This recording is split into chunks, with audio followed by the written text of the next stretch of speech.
राधे राधे दोस्तों, जय श्री कृष्णा। मैं रोशनी त्रिपाठी स्वागत करती हूँ आप सबका अपने YouTube चैनल में। आज की कहानी है सच्चा न्याय। एक बार एक राजा शिकार खेलने गया। उसका तीर लगने से जंगल वासियों में से किसी का बच्चा मर गया। बच्चे की माँ विधवा थी और यह बच्चा उसका एकमात्र सहारा था।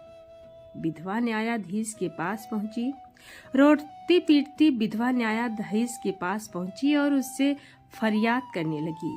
जब न्यायाधीश को पता चला कि बालक राजा के तीर से मरा है तो उनको समझ में नहीं आया कि वो इंसाफ कैसे करें।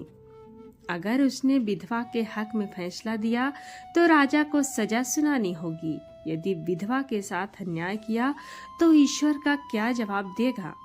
काफी सोच विचार कर वो फरियाद सुनने को राजी हुआ। उसने विधवा को दूसरे दिन अदालत में बुलवाया। विधवा की फरियाद सुनने के पश्चात राजा को भी अदालत में बुलवाना आवश्यक था। वो राजा के पास ये सूचना किसी दूत से भेज सकता था। उसने अपने एक सहायक को राजा के पास भेजा कि वो अदालत में हाजिर हो। सहायक किसी प्रकार हिम्मत करके न्यायाधीश का संदेश राजा को सुनाने पहुंचा। वो हाथ जोड़कर राजा के समक्ष उपस्थित हुआ तथा न्यायाधीश का संदेश सुनाया। राजा ने कहा कि वो दूसरे दिन अदालत में अवश्य हाजिर होगा। दूसरे दिन सुबह राजा न्यायाधीश की अदालत में हाजिर हुआ। वो जाते समय कुछ सोचकर अपने वस्त्रों के नीचे तलवार छिपा कर ले गया। न्यायाधीश की अदालत भीड़ से खचाखच भरी हुई थी। इस फैसले को सुनने के लिए दूर दूर से लोग आए थे।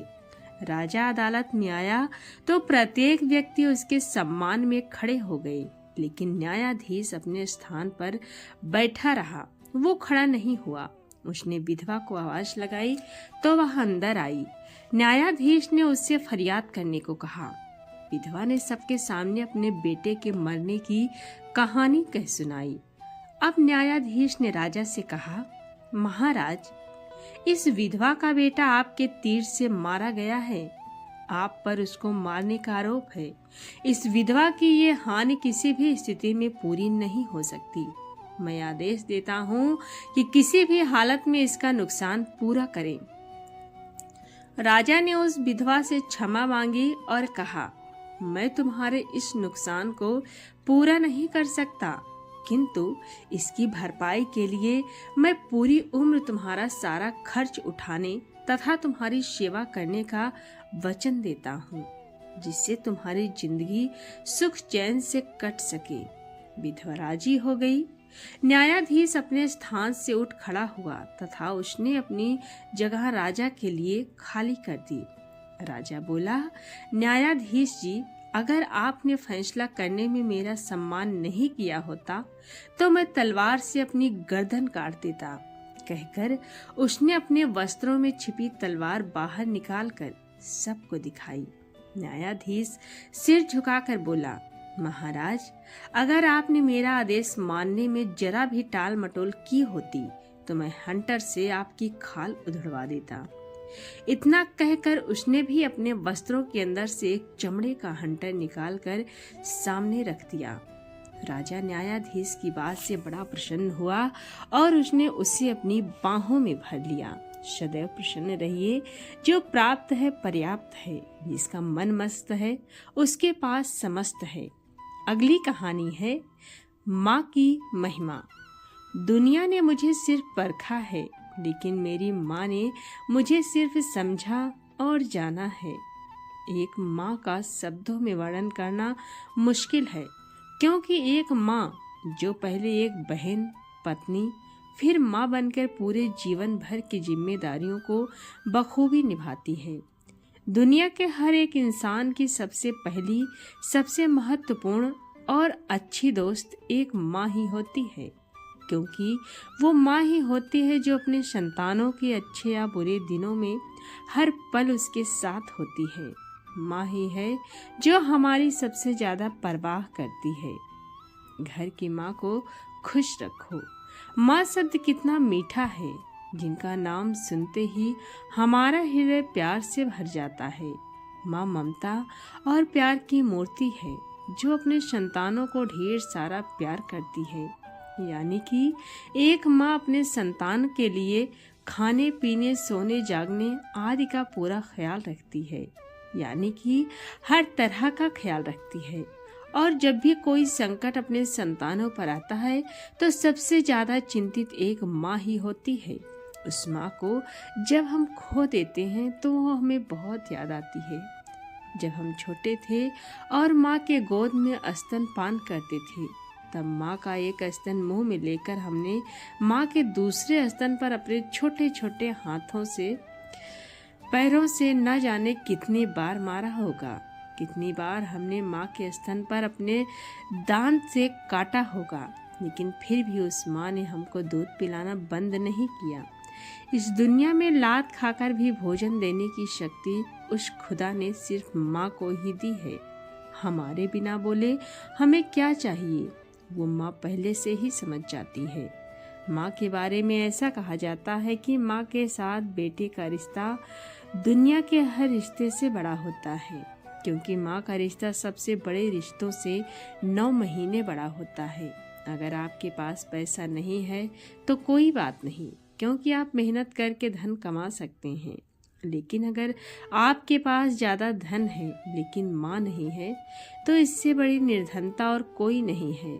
माँ के बारे में वेदों पुराणों में सब लिखा गया है, बोला गया है और बहुत कुछ पढ़ाया गया है, लेकिन फिर भी माँ की महिमा इतनी अपरंपार है कि ये सब कम ही लगता है।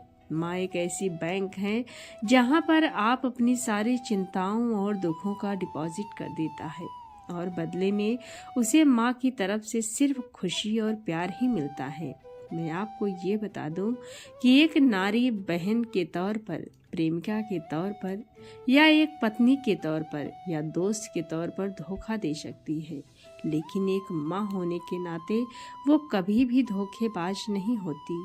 कई बार माँ की ना समझ के फैसले से अपने संतानों का नुकसान हो जाए, लेकिन माँ के फैसले के हर एक कतरे में अपने संतान के लिए सिर्फ भला ही होता है, यानी कि अपने संतानों के प्रति भलाई ही छिपी होती है। अगर अपने संतानों से जाने या अंदाजे कोई भी गलती होती है तो माँ हमसे कभी नाराज नहीं होती, बल्कि वो अपने संतान को बड़े प्यार से समझाती है कि दुनिया की हर माया ही चाहती है कि उनकी संतान बड़ी होकर खूब नाम कमाए। इसलिए वो पढ़ाई लिखाई का पूरा ख्याल रखती है। चाहे उनके पास पैसा न होने के बावजूद भी वो अपने संतानों को पढ़ाती है। इसके लिए वो दूसरों के घरे में झाड़ू पोछा भी करती है, लेकिन अपने संतानों को पढ़ाती जरूर है।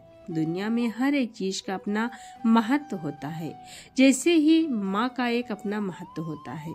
लेकिन आजकल के इस युग में संतान अपने स्वार्थ और लालच के चक्कर में माँ का महत्व सिर्फ किताबों में ही रख गया है, क्योंकि अगर सच में लोगों को माँ का महत्व पता होता तो वृद्धाश्रम न होते।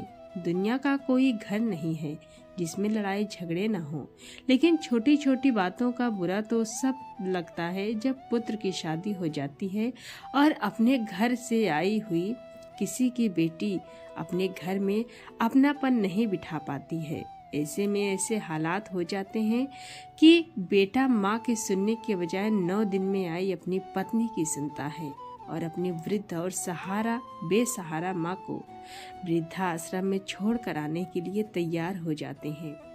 तब उनको ये मालूम होता है कि जो वो कर रहा है वो गलत है, लेकिन वो कहते हैं ना कि जैसी करनी वैसी भरनी, यानी कि हर इंसान जो भी अपने जीवन में करता है उसका फल उसे इसी जन्म में भुगतना पड़ता है, क्योंकि खुदा हर एक इंसान के साथ इंसाफ करता है। अगर आप अपने अच्छे कर्म करते हैं तो उसका परिणाम भी अच्छा ही होगा, और आप अगर कुछ गलत करते हैं तो उसका परिणाम के लिए भी आपको तैयार होना पड़ेगा। इसलिए आज जो आप अपनी माँ के साथ कर रहे हैं वो भविष्य में आपके साथ भी जरूर होगा।